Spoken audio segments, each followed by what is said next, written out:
अगर आपका प्लान है कि आपने मूव ऑन करना है किसी इंटरनेशनल हम्म, कंट्री में, तो जी जी। आपको चाहिए कि आप लाइक वैकेंसीज भी आ रही हैं मार्केट में, और हम्म, इंटरव्यूज भी लोगों के हो रहे हैं और सिलेक्शन भी हो रही है। ये एक हम्म, अच्छा फेवरेबल टाइम है जिसमें आप मतलब जॉब्स आपको जॉब्स निकलती भी हैं और इंटरव्यूज भी हम्म, कंडक्ट होते हैं। और हम्म, अगर डीएचए किसी ने ले लिया है तो प्रेफरेबल यही रहता है कि हमारी आदत है ये स्पेशली पाकिस्तानियों की, कि हम हम्म। डिस्क्रिप्शन को ना प्रॉपरली नहीं पढ़ते। कभी कभार यही होता है कि आपके पास नॉलेज तो है लेकिन आप उसको कन्वे नहीं कर पा रहे, और उसका जी यही जी। रीजन होता है कि बिस्मिल्लाहिर्रहमानिर्रहीम, अस्सलाम वालेकुम। पाकिस्तान से डीएचए का लाइसेंस हासिल करने के बाद डीएचए में दुबई में जॉब हासिल करना एक अलग मरहला है, और जॉब हासिल करने से पहले प्रोसेस कंप्लीट करना एक अलग स्टेप है। तो हम किस तरह पाकिस्तान में रहते हुए डीएचए का लाइसेंस हासिल कर सकते हैं, इस हवाले से ऑलरेडी मुकम्मल वीडियोस हमारे चैनल पर मौजूद हैं। और डॉक्टर महानूर आसिफ आज हमारे साथ हैं। डॉक्टर महानूर इस वक्त मेडिकल डायरेक्टर हैं बेस्ट डॉग हेल्थ केयर की दुबई में। और डॉक्टर महानूर ने जब डीएचए क्लियर किया था, तो उस वक्त इन्होंने सारा प्रोसेस हमें बताया कि किस तरह आपने अपनी डॉक्यूमेंटेशन मुकम्मल करनी है, किस तरह आपको प्रोमेट्रिक क्लियर करना है। और उसके बाद फिर डॉक्टर महानूर दुबई पहुंची, और उसके बाद अगली एक मुकम्मल स्ट्रगल शुरू होती है। एक जुमला कहा जाता है कि मुश्किलें मुझ पे इतनी पड़ी कि आसान हो गई। और मेरे जानने वालों में, मेरे सर्कल में जितने भी लोग हैं जिन्होंने बैरून मुल्क जाकर स्ट्रगल की है, तो डॉक्टर महानूर उनमें से हैं जिनको सबसे ज्यादा स्ट्रगल करना पड़ी है। तो आज हम इनसे इनकी सक्सेस स्टोरी जानेंगे, इन्होंने किस तरह से स्ट्रगल की, कौन कौन से स्टेप्स थे जिनको फॉलो किया, जॉब हंटिंग में सबसे बड़ी मुश्किल क्या थी, और दुबई में जॉब हासिल करना एक मुश्किल काम क्यों है, और इस मुश्किल को इन्होंने आसान किस तरह से किया। और डॉक्टर महानूर ने अपना करियर दुबई में किस लेवल से शुरू किया, और आज ये मेडिकल डायरेक्टर की पोस्ट पर किस तरह से पहुंची हैं। इस तरह की आज और बहुत सी बातें आज हम डॉक्टर महानूर से जानेंगे। तो डॉक्टर महानूर, सबसे पहले तो आपका बहुत बहुत शुक्रिया कि आपने एक मरतबा फिर आज हमें टाइम दिया। तो आज आप अपने इस सफर की दास्तान हमसे शेयर कीजिए, ताकि जो नए आने वाले वो इससे मोटिवेशन हासिल कर सकें, इससे गाइडेंस हासिल कर सकें, और जो मुश्किलें आपने फेस की हैं औरों को वो ना सामना करना पड़े। तो आप बताइए कि आप किस तरह दुबई पहुंचने के बाद ये सारे चैलेंजेस को फेस करती रही। अस्सलाम वालेकुम। सबसे पहले तो मैं आपका शुक्रिया करूंगी कि आपने मुझे अपने प्लेटफॉर्म पे मौका दिया है बात करने का। बिल्कुल आपकी बात ठीक है, क्योंकि जब मैंने डीएचए क्लियर किया था आपके साथ ही थी, तब मैं काम कर रही थी। और आपने सारा प्रोसीजर भी देखा था कि मैं किस किस स्टेप से गुजरी, फिर हमने वो उसकी एक वीडियो बनाई जब मैंने डीएचए क्लियर किया। जी जी। डीएचए क्लियर करने के बाद क्योंकि मेरे फादर, अल्लाह ताला उनको जन्नत में जगह दे, वो जी जी। ऑलरेडी थे, यूएई में थे वो। तो ओके। मुझे थोड़ा सा ये था कि चलो वो हैं वहां पे तो मैं जाऊंगी तो मुझे थोड़ा सा इजी हो जाएगा, ये मेरी सोच थी कि जी मैं जी। जाऊंगी वहां पे तो चलो थोड़ा बहुत मुझे चलो एक होता है ना, एक सहारा होता है कि अच्छा आपका कोई जी जानने जी। वाला है तो आपको इजी होगा। क्योंकि एक बिल्कुल। एक नोन कंट्री से अननोन कंट्री में जाना इतना मतलब वो एक आपके दिल में एक डर भी होता है कि किस तरह आप जाओगे और कैसे सरवाइव करोगे। खैर बिल्कुल। मैं जब मैंने डीएचए लिया तो मैं विजिट वीजा पे मेरा था, मैं फर्स्ट गई। हालांकि मेरे फादर ने मुझे बोला भी कि क्योंकि यहाँ पे होता है जब आपके कोई रिलेटिव होता है जैसे आपके फादर हैं, तो वो आप जी अपने जी। बच्चों को स्पॉन्सर कर सकते हैं। तो उन्होंने मुझे कहा भी कि मैं आपको अपना वीजा दे देता हूँ, तो आप जी। आ जाओ। बट मैंने उनको कहा कि नहीं, मैं अपना करियर स्टार्ट कर रही हूँ तो मैं चाहती हूँ कि मेरा एम्प्लॉयमेंट वीजा लगे। ओके। क्योंकि यहाँ पे एम्प्लॉयमेंट वीजा और जो आप रिलेटिव्स के वीजा पे होता है ना, तो डिफरेंस होता है बहुत सारी चीजों जी में, जी। आपको उसके बेनिफिट्स होते हैं। तो खैर मैं विजिट वीजा पे आई, मैंने 3 मंथ्स का विजिट वीजा निकाला और मैं दुबई आ गई। ओके। मैं दुबई आई, मैं पहले शारजा में रुकी थी क्योंकि मेरे फादर शारजा में होते थे। तो 6 मंथ्स मैं शारजा में रही थी उनके साथ।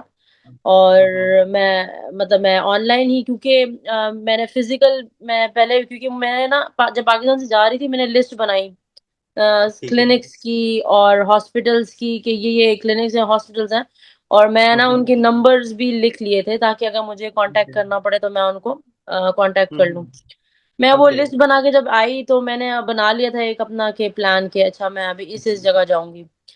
ठीक है। अब मैं मॉर्निंग में 9 बजे से जाती थी, और जितने भी हम्म, मेरे क्लिनिक्स थे या हॉस्पिटल्स थे एक ही उसमें, तो मैं उनको कवर करती थी। मैं जाती थी हम्म, वहां तो हर कोई मुझे यही कहता था कि आप ऑनलाइन अप्लाई करें, हमारी ऑनलाइन ओके। पोर्टल है, या ऑनलाइन आप हमें ईमेल करें, या हम्म, हम मुझे एचआर की ईमेल मिल जाती थी तो मैं उसके ऊपर, क्योंकि हमारा ये होता है ना कि हम फिजिकली जाएंगे तो हमें लोग जरा ज्यादा एंटरटेन करेंगे। बट जी वो जी। चीज बिल्कुल उस चीज के अगेंस्ट था।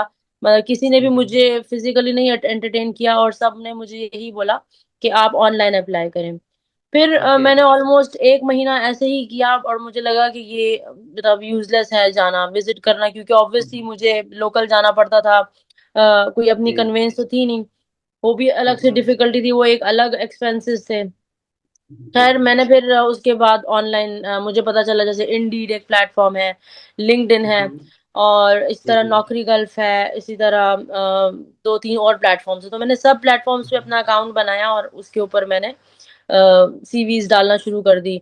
फिर मैंने हर ओके। हॉस्पिटल के जो एचआर थे और उनकी कैरियर्स की जो वेबसाइट्स हैं, बेसिकली उनके हम्म, ऊपर जो जितने भी बड़े ग्रुप्स हैं ना, उनकी कैरियर की वेबसाइट के ऊपर आ जाती है कि अच्छा ये वैकेंसी अवेलेबल है। तो जी उसमें जी। जो जो जहां जहां मुझे लग रहा था कि अच्छा फिजियोथेरेपिस्ट की है, तो मैं उसमें अपनी सीवी भेज देती थी, और जिनकी नहीं थे तो उनकी मैं ईमेल्स पे भेज रही थी। ठीक है। करते करते मैं मतलब ऐसे ही मैं अप्लाई करती रही। तो ऑलमोस्ट 3 मंथ्स के बाद जब मेरा पहला वीजा ऑलमोस्ट खत्म हो रहा था, तो कह लें कि मुझे तब फर्स्ट कॉल आई थी। ओके। और फर्स्ट कॉल भी जस्ट फिजिकल इंटरव्यू नहीं था, वो जस्ट मतलब कॉल पे इंटरव्यू था। So okay. उन्होंने जस्ट मुझसे 2 क्वेश्चन ही पूछे, एक तो ये कि आपका वीजा स्टेटस क्या है, और सेकंड ये पूछा कि आपको यूएई का एक्सपीरियंस कितना है। और जो ओके। कि दोनों ही मेरे पास नहीं थे, ना तो मेरे पास वीजा था और ना ही मेरे पास यूएई का एक्सपीरियंस था। ओके। तो खैर अब मुझे था फिर मेरे फादर ने कहा कि मैं आपका ना, ऑब्वियसली मेरा टाइम वो वीजा का खत्म हो रहा था, तो मैंने हम्म, मीनवाइल अपना सेकंड वीजा एक्सटेंड करवा लिया विजिट का। ओके। वो एक्सटेंशन हो गई। फिर उसके बाद मुझे मीनवाइल इसी तरह कॉल्स आती थी, जिस तरह हम्म, पहली कॉल आई, मतलब मैंने ऑलमोस्ट 15 से 20 इंटरव्यूज दिए होंगे। ठीक ओके। है, 15 से 20 इंटरव्यूज दिए थे, और उसमें मेन उनका क्वेश्चन यही था कि एक तो वो कहते थे वीजा स्टेटस पूछते थे, और सेकंड उनका होता था यूएई का एक्सपीरियंस। ठीक है। इवन मेरा क्लिनिकल नॉलेज भी मैं पास कर लेती थी, मैं सेकंड थर्ड राउंड तक भी पहुंची हूँ। बट फिर वो हम्म, एक पॉइंट जहां से मैं रह गई रही थी, वो यही था कि यूएई का एक्सपीरियंस नहीं है मेरे पास। ओके। और ऐसे करते करते करते पूरा 1 साल गुजर गया। मतलब मैंने पूरा 1 साल मैं स्ट्रगल करती रही कि मतलब मेरी मदर यही बोल रही थी कि तुम वापस आ जाओ, कुछ नहीं हो रहा, तो जी जी। ये यहाँ पे तो तुम्हारे रास्ते खुले हैं, तो वहां पे कर लो, हम्म, या किसी और जगह चली जाओ। लेकिन मैंने हाँ कहा कि हाँ। नहीं, मैं अब आई हूँ तो मैंने यहीं पे करनी है जॉब, क्योंकि मेरे फादर ओके। का उनका एक ड्रीम था कि मैं दुबई में आके काम करूं। तो मैंने कहा कि ओके। नहीं, मुझे यहीं पे काम करना है। तो मैं ओके। पूरा 1 साल मतलब ऐसे ही अप्लाई करती रही। फिर अल्टीमेटली जहाँ मेरी फर्स्ट जॉब थी, जो एम्स हेल्थ केयर हुई, तो वहां पे हम्म, भी यही था कि उन्होंने मुझे फिजिकल इंटरव्यू के लिए बुलाया, मुझसे सैलरी एक्सपेक्टेशंस पूछी, हम्म, और उन्होंने बस मुझसे कुछ क्लिनिकल नॉलेज के क्वेश्चंस पूछे, और फिर उसके बाद पूछा कि हमारे बहुत वीआईपी पेशेंट्स होते हैं, तो क्या आप उनको डील कर लेंगी। तो मैंने बोला कि yes I can deal them, like मुझे उसमें नहीं है, आपको शिकायत का हम्म, मौका नहीं मिलेगा, like I will be up to mark.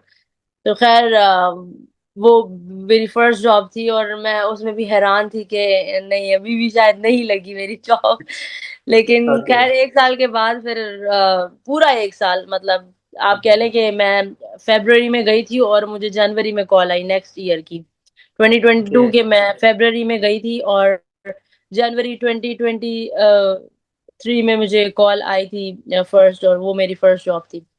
उसमें ओके। मैंने बेसिक मतलब वहां पे मैंने काम स्टार्ट किया एज अ जूनियर फिजियोथेरेपिस्ट। हमारी 5 to 6 फिजियोथेरेपिस्ट की टीम थी, और ओके। वहीं पे मैंने काम करके लाइक विद इन 6 मंथ्स मेरा जो वो था, मुझे हेड ऑफ डिपार्टमेंट बना दिया था उन्होंने फिजियोथेरेपी का। Very good. और उसके बाद फिर मैंने ऑलमोस्ट 1 ईयर उस कंपनी में काम किया, एंड देन हम्म, फिर मैं दूसरी कंपनी में, मतलब उन्होंने ऑफर दी मुझे, अच्छी अपॉर्चुनिटी थी, डेजिग्नेशन ओके। मेडिकल डायरेक्टर का था, और फिर साथ सीनियर फिजियोथेरेपिस्ट का था। तो हम्म, बस उसके बाद फिर मैंने अपनी कंपनी चेंज कर ली, और अभी मैं जी जी। अभी उसी कंपनी में हूँ स्टिल। मुझे ऑलमोस्ट 1 साल से ज्यादा हो गया, और मैं उधर ही हम्म, काम कर रही हूँ, and I am very happy with that. But the thing is, पहले मैंने इंटरव्यू दिए, फिर ऐसा लेवल आया कि हमने इंटरव्यूज लिए भी। तो जी बहुत सारी मतलब डिफरेंसेस एंड चेंजेस हैं। मतलब जिधर से मैंने पढ़ा है, जैसे अगर मैं रिफा से मैंने ग्रेजुएशन किया, अपना मास्टर्स किया, एंड जी। मेरा क्लिनिकल नॉलेज जो है ना, वो सिर्फ वहीं से मेरा स्ट्रांग हुआ है। और अभी हम्म, जो हमारे पाकिस्तान से फिजियोथेरेपिस्ट आ रहे हैं, मैंने पहले भी जी शायद जी। आपके साथ ही मैंने डिस्कस किया था कि क्लिनिकल नॉलेज बहुत ज्यादा वीक है। जी मसल्स का जी। नहीं पता हमें, बेसिक जो हमें, क्योंकि फिजियोथेरापिस्ट का तो काम ही है कि उसको मसल्स का, बोन्स का पता होना चाहिए। मसल्स के जी। नाम नहीं आते हमें। तो हम्म, इस चीज में बहुत ज्यादा ना हम लोग लैक कर रहे हैं। और अरे। यही चीज जब मैंने इंटरव्यू मतलब लिया, तो मुझे ये अंदाजा हुआ कि क्यों मतलब लोग आ रहे हैं, और क्यों हम्म, मार्केट जो है वो खराब हो रही है, सिर्फ इसी वजह से जी कि जी। क्वालिटी नहीं दे रहे फिजियोथेरापिस्ट। हम्म, और जो क्वालिटी की यहाँ पे जरूरत है वो चीज नहीं है। क्योंकि बहुत ओके। सारे मतलब मैंने इंटरव्यू लेते हुए भी बहुत सारे लोग यही कहते हैं कि पाकिस्तानियों के साथ, बीइंग अ पाकिस्तानी, बहुत अगर आप पाकिस्तानी हो तो आपको प्रेफर नहीं किया जाता। तो उसकी हम्म, पहली रीजन ही ये है कि वी आर ओके। नॉट, मतलब हमारा जो क्लिनिकल नॉलेज है, that is not much, that is not enough कि हम अपने आप को प्रेजेंट कर सके, और हम एक हम्म, बार नेक्स्ट जो हमारा एम्प्लॉयर है उसको परसुएट कर सके कि हाँ, हम आपके पेशेंट्स को अच्छे से डील करेंगे। डॉक्टर महानूर, आपने एक बड़ी स्ट्रगल वाली अपनी स्टोरी बता दी। और एक साल बैरून मुल्क इस तरह से रहना और सरवाइव करना डेफिनेटली बहुत जी। मुश्किल होता है। और उसके लिए आपको बड़ी स्ट्रॉन्ग किस्म की नर्व्स चाहिए कि जब आपको चैलेंजेस पे चैलेंजेस आ रहे हैं और जब आपको इस तरह से इंटरव्यूज में रिजेक्शन का सामना हो, लेकिन फिर भी आप लगे रहे। तो इंटरव्यूज के हवाले से आपने अभी कुछ बातें बताई हैं, तो यहाँ पर देखने वालों को आप क्या कहना चाहेंगे कि उनको इंटरव्यू की तैयारी किस तरह से करनी चाहिए? मुझे भी बहुत से लोग राब्ता करते हैं, बहुत से लोगों के पास क्लिनिकल स्किल्स भी हैं, लेकिन उनकी कम्युनिकेशन स्किल्स ना होने के बराबर हैं। व्हाट्सएप पे भी बहुत से प्रोफेशनल्स जब राब्ता करते हैं तो वो अपने आप को इंट्रोड्यूस करवाना ही नहीं जानते। और इंटरव्यू में भी बहुत से लोग इस तरह की गलतियां कर रहे होते हैं, उनकी कम्युनिकेशन बहुत ज्यादा वीक होती है। तो इंटरनेशनल लेवल पे एक तो आप मुझे सीवी का बता दीजिए कि सीवी किस तरह की होनी चाहिए, और इंटरव्यू में क्लिनिकल स्किल्स के साथ साथ कम्युनिकेशन स्किल्स की कितनी अहमियत है? अम, ये क्वेश्चन आपने बहुत अच्छा पूछा। मतलब कभी कभार यही होता है कि आपके पास नॉलेज तो है, लेकिन आप उसको कन्वे नहीं कर पा रहे, और उसका जी यही जी। रीजन होता है कि मोस्टली हम जैसे पाकिस्तान से हैं, या फॉर एग्जांपल इंडिया या नेपाल, ये जितने भी एशियंस कंट्री हैं, जहाँ पे हम लोग की जो लैंग्वेज है वो मतलब हिंदी या उर्दू हम बात करते हैं, तो हम हमें इंग्लिश में कम्युनिकेट करने में बड़ा प्रॉब्लम होता है। उसकी रीजन ये है कि जब हम डिग्री कर रहे होते हैं ना, तो उस टाइम पे इतना हमें पुश नहीं किया जाता कि आपको हाँ कम्युनिकेशन इंग्लिश में करनी चाहिए। तो हम्म, क्योंकि इसका यही है कि आपको थोड़ा सा अपने आप को प्रिपेयर करना पड़ता है। या तो आप जी अपनी उसको डेली एक्टिविटीज में, मतलब अगर आपका प्लान है कि आपने मूव ऑन करना है किसी इंटरनेशनल कंट्री में, तो जी। जी आपको चाहिए कि आप उस हवाले से आपको अपने ऊपर और अपनी कम्युनिकेशन स्किल्स के ऊपर थोड़ा काम करना पड़ेगा। चाहे वो आप हम्म, डेली अपने जो करीबी लोग हैं उनके साथ आप स्टार्ट कर लें इंग्लिश में बात करना, क्योंकि इंग्लिश समझनी तो हर किसी को आती है, लेकिन बोलने में थोड़ा सा होता है। वो भी जी इसलिए जी। कि वो हमारे एक ऑटोमेटिक रिस्पॉन्स में नहीं है। मतलब हम अगर हम्म, इंग्लिश में हमसे कोई बात पूछता है, तो हमें एक 5 सेकंड के लिए सोचना पड़ता है कि अच्छा, मैं ऐसे एक सेंटेंस बना के जवाब दूं। हाँ, लेकिन खैर, इंग्लिश का ये जो है, वैसे तो आपको एक्सपीरियंस के साथ आपकी कम्युनिकेशन स्किल्स भी अच्छी हो जाती हैं। But if you are planning कि आपको जाना है कहीं बाहर, तो उसके लिए थोड़ा सा जी आपको अपने आप को कम्युनिकेशन के लिए प्रिपेयर करना पड़ेगा, कि लाइक आप जी। अपनी डेली एक्टिविटीज में थोड़ा सा जो है वो इंग्लिश को ऐड करें, अपने फ्रेंड्स के साथ इंग्लिश में बात करें, या अपने फैमिली मेंबर्स के साथ इंग्लिश में बात करें, ताकि आपकी जो वो झिझक है ना, एक जो बात करने की, वो जी जी। खत्म हो जाए। अच्छा, सीवी बेसिकली एक तो ये कि कंट्री टू कंट्री वेरी करती है। जैसे यूके का अलग फॉर्मेट है, आयरलैंड का अलग फॉर्मेट है, ऑस्ट्रेलिया का अलग फॉर्मेट है। अगर मैं गल्फ की बात करूँ, तो यहाँ पे ऐसा कोई प्रॉपर फॉर्मेट नहीं है, बट जितनी कंसाइज हो उतनी अच्छी है। लाइक एक पेज की हो, ज्यादा जी डिटेल नहीं चाहिए, और उसमें यही मेंशन होना चाहिए कि आपकी बेसिक एक्सपीरियंस आपने कहाँ कहाँ से लिया है, और जी उसमें मतलब आपका ईयर हो के आपने इतने ईयर्स का एक्सपीरियंस आपने लिया है। उसके बाद आपको एजुकेशन का लिखा होना चाहिए, लाइक आपको क्रोनोलॉजिकल ऑर्डर में लिखना है। सबसे पहले अगर जी जैसे मास्टर्स किया हुआ है तो पहले मास्टर्स, देन उसके बाद आपको अपनी ग्रेजुएशन, और उसके बाद आपको अपना जैसे अगर आपने अपना इंटर मेंशन करना है तो वो आप मेंशन कर सकते हैं। वैसे इंटरनेशनल लेवल पे हम इंटर नहीं मेंशन करते, सिर्फ आपकी ग्रेजुएशन और आपके मास्टर्स ही होती है। उसके बाद फिर आप जी अपनी स्किल्स डाल सकते हो कि आपकी स्किल सेट क्या है, जैसे ड्राई नीडलिंग है, टेपिंग है, या ड्राई कपिंग आप कर सकते हैं, तो स्किल सेट आप अपना मेंशन कर दें। और अगर आपकी कोई अचीवमेंट्स हैं, लाइक कोई कॉन्फ्रेंस अटेंड की हुई है या आपने कोई रिसर्च पेपर पब्लिश किया हुआ है, तो वो आप ऐड कर सकते हैं। तो बहुत जी ही कंसाइज होनी चाहिए, क्योंकि एक पेज से ज्यादा कोई भी नहीं पढ़ता, ना ही किसी के पास इतना टाइम होता है। दे जस्ट सी कि आपका एक्सपीरियंस कितना है और कहाँ से आपने लिया है। तो क्योंकि और जब हम शॉर्टलिस्ट करते हैं तो यही चीजें हम देखते हैं। जी। और आपने ये बड़ी जबरदस्त बातें बताई हैं। यहाँ पर मैं थोड़ी सी चीजें ऐड करना चाहूंगा। तो बहुत से लोग अपनी सीवी सेंड करते हैं, और अगर वो फिजियोथेरेपी की जॉब के लिए अप्लाई कर रहे हैं तो उनकी सीवी में स्विमिंग लिखी होगी, हॉर्स राइडिंग लिखी होगी, कुकिंग लिखी जी होगी, बुक रीडिंग लिखी होगी। तो ये इस तरह की इररेलेवेंट स्किल्स किसी को भी जरूरत नहीं है। नहीं है, आपने हमेशा एग्जैक्टली। रेलिवेंट अपनी स्किल्स एग्जैक्टली, ऐड करनी है। एग्जैक्टली। और दूसरी बात ये भी बताना चाहूंगी कि जब जैसे मैं जॉब जब अप्लाई कर रही थी ना चीजों के लिए, जी जैसे यहाँ पे कोई भी फिजियोथेरेपी की जॉब आती थी, तो अब हर किसी की डिस्क्रिप्शन, हमारी आदत है ये स्पेशली पाकिस्तानियों की, कि हम डिस्क्रिप्शन को ना प्रॉपरली नहीं पढ़ते। जी अगर जॉब वाले को मेल फिजियोथेरेपिस्ट चाहिए ना, तो वो सिर्फ उसमें मेल को ही अप्लाई करना चाहिए। वो जी फीमेल जो है वो भी अप्लाई करेगी, इससे उनका हम्म, टाइम वेस्ट होगा, लेकिन उससे हमारा भी टाइम वेस्ट हो रहा है ना। तो जी आपको जो डिस्क्रिप्शन जो दी हुई है ना एम्प्लॉयर ने, उसको बहुत ही ध्यान से पढ़ना चाहिए।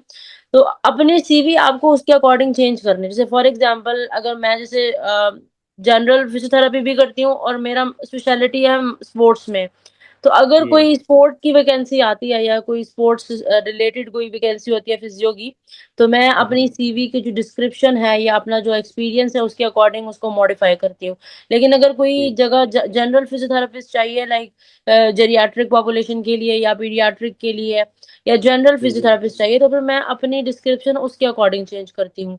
तो ये हमें करना चाहिए। ऐसे नहीं है कि अंधों की तरह, मतलब वही एक जो आपने बनाई हुई सीवी बस हर जगह उसको भेज देनी चाहिए। तो ये चीज भी मैंने बहुत देखी है कि ये मिस्टेक हम कॉमन करते हैं, कि हम ऐसे ही जी भेज देते हैं और हम डिस्क्रिप्शन के अकॉर्डिंग अपनी सीवी को मॉडिफाई नहीं करते।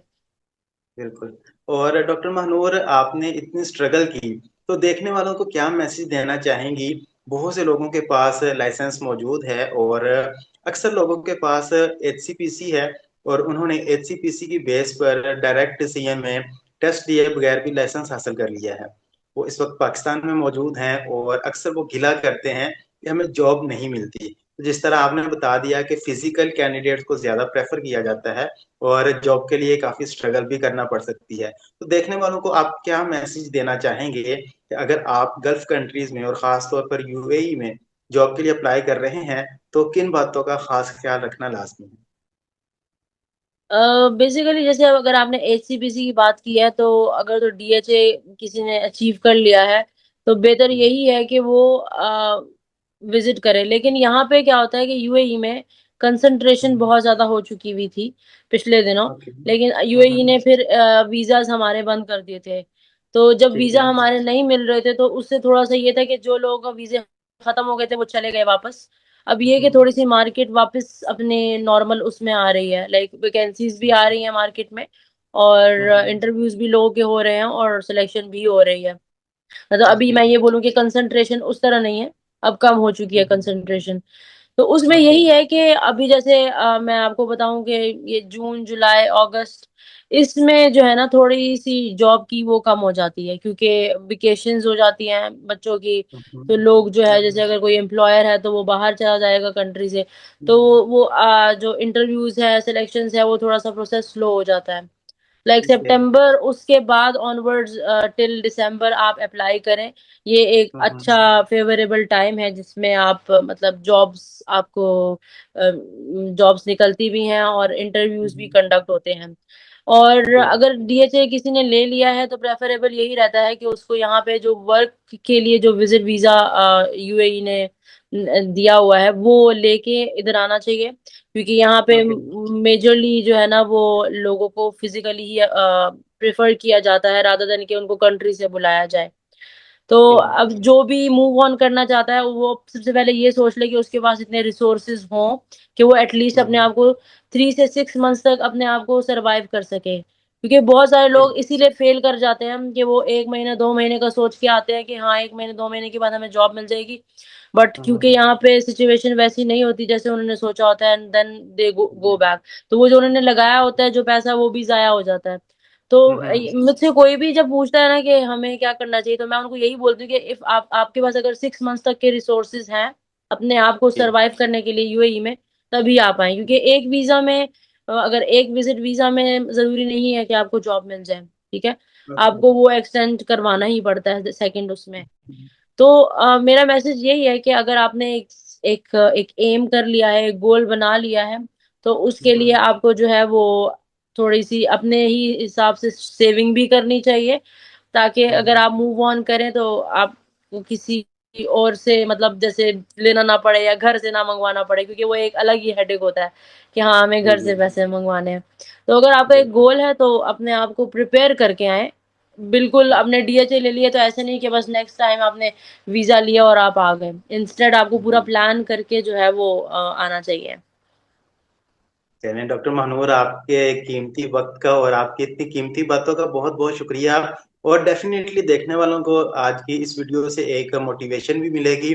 और आपने सारा प्रोसेस कंप्लीटली गाइड कर दिया कि किस तरह अगर आपने लाइसेंस हासिल कर लिया है तो उसके बाद आपको जॉब के लिए स्ट्रगल करना पड़ेगी। आपको क्लिनिकल स्किल्स के साथ साथ कम्युनिकेशन स्किल्स के ऊपर भी काम करना है। आपको अपनी सीवी भी इंटरनेशनल फॉर्मेट के अकॉर्डिंग बनानी है, और कौन सा वीजा आपको हासिल करके दुबई पहुंचना चाहिए। आपने सारी चीजें बहुत ब्रीफली बता दी हैं, और मैं उम्मीद करता हूँ कि हमारे देखने वालों को आज इस वीडियो से बहुत ज्यादा फायदा हुआ होगा।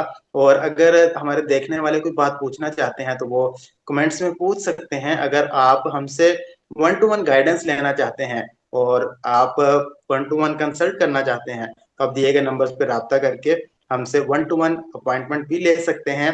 अपना और अपने प्यारों का बहुत सारा ख्याल रखिए, दुआ में याद रखिएगा। अल्लाह हाफिज।